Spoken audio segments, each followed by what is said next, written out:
Bismillahirrahmanirrahim. Assalamualaikum warahmatullahi wabarakatuh. Ila hadratin Nabi Mustafa Muhammadin sallallahu alaihi wasallam wa ala alihi wa sahbihi wa dzurriyyatihi wa ali baitihi wa sahbihi ajmain. Wa usulihi wa furuhi wa muntasbihi lahumul Fatihah. A'udzu billahi minasyaitonir rajim. Bismillahirrahmanirrahim.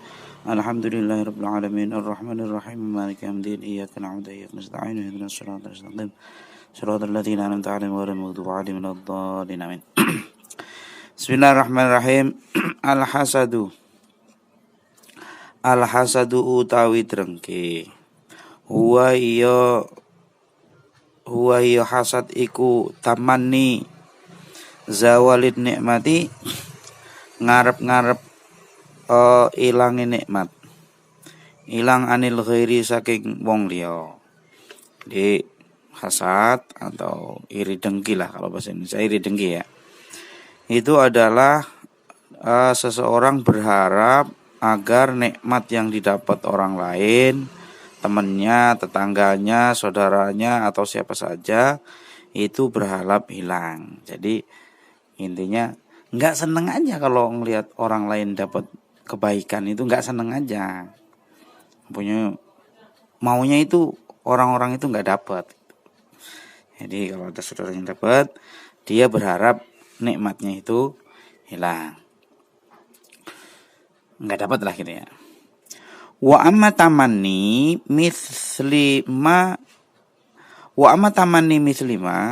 adapun utawi ngarep-ngarep sepadane perkara lil ghairi kang tetep ing dalem wong liya iku fayusama mongko den arani apa tamanni din arani ghibtatan ing aran ghibta.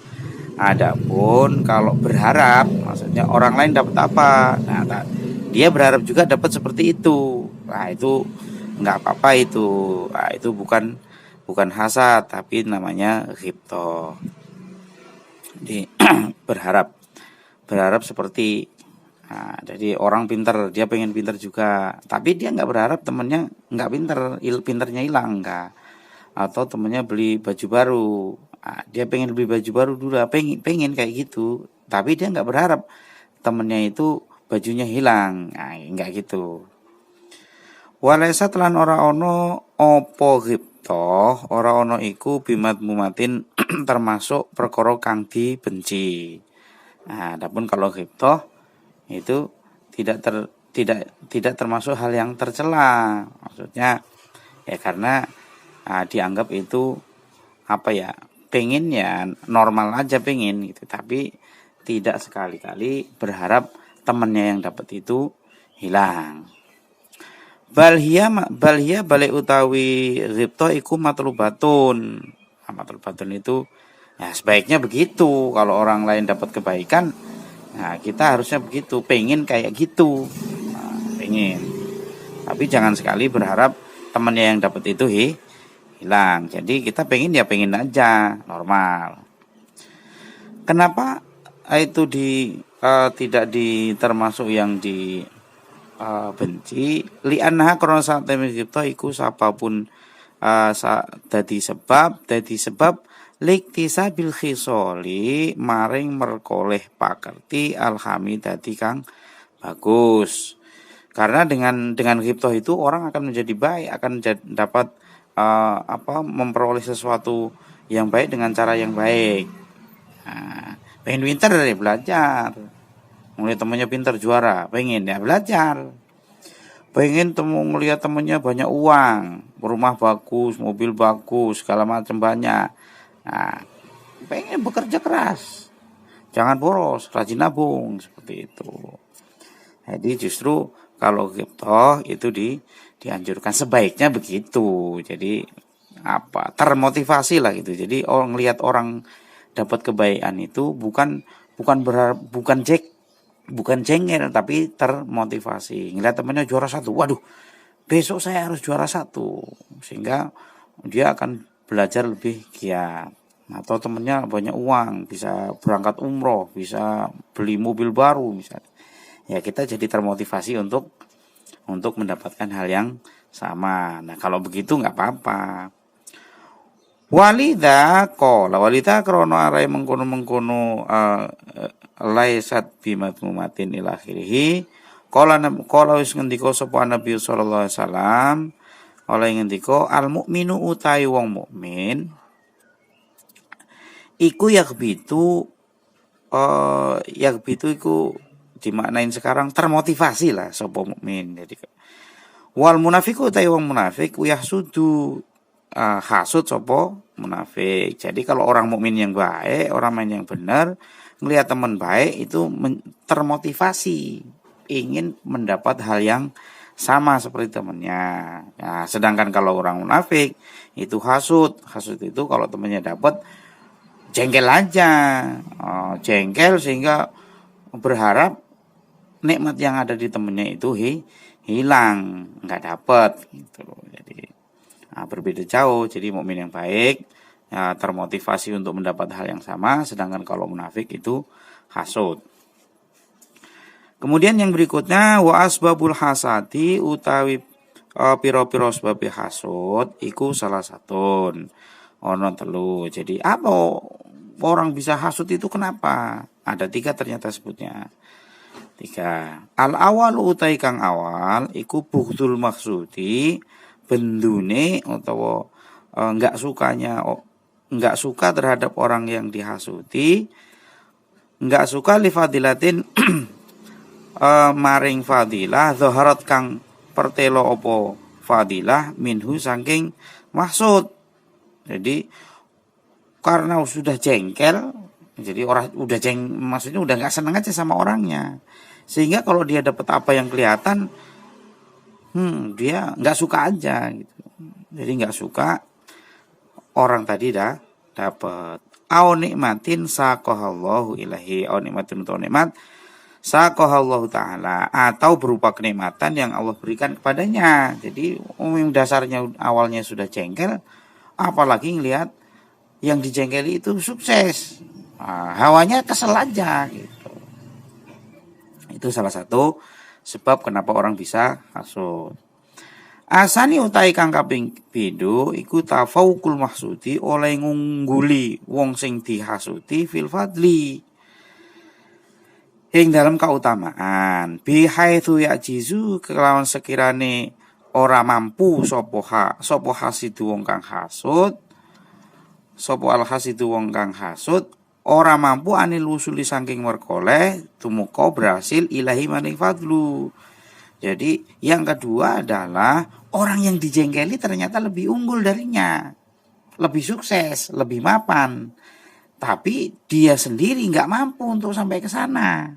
Akhirnya yang timbul hasud. Nah ini adalah salah satu penyakit.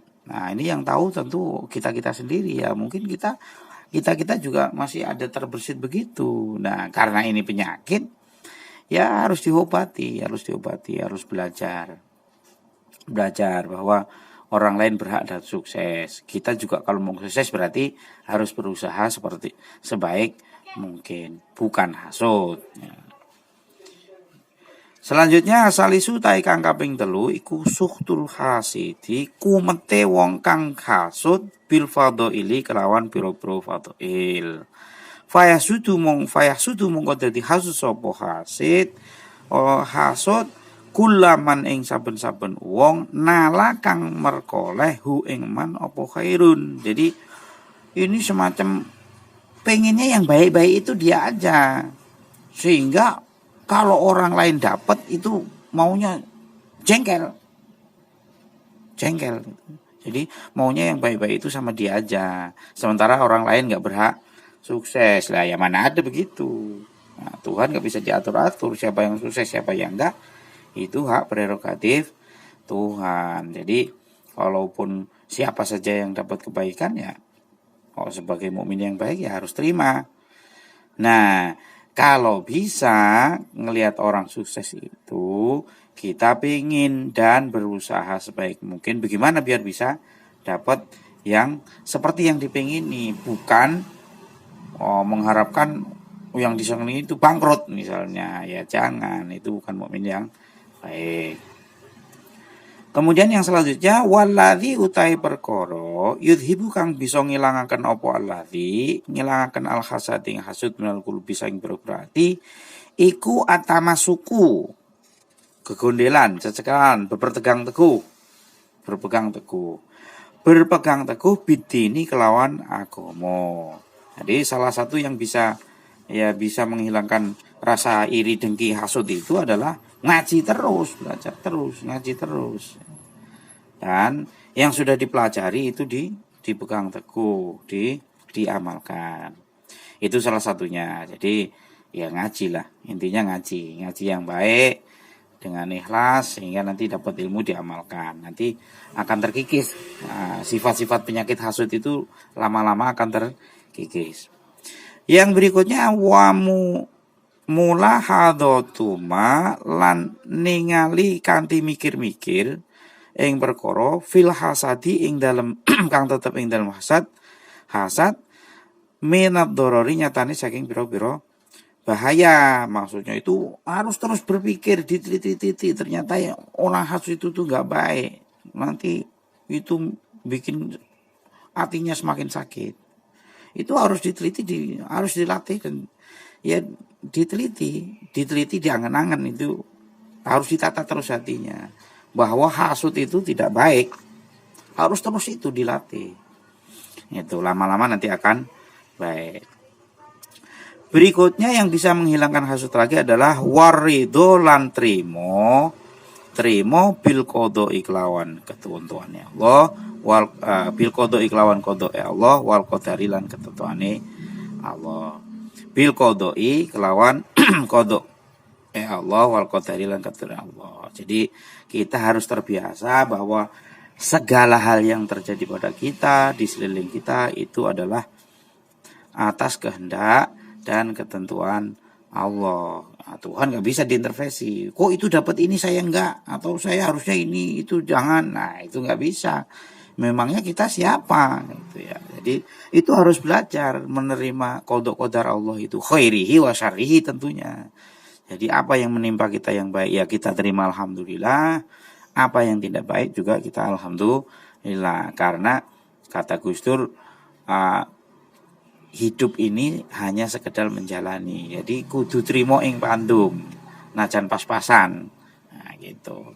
Itu nanti akan terlatih hatinya menghilangkan rasa hasud.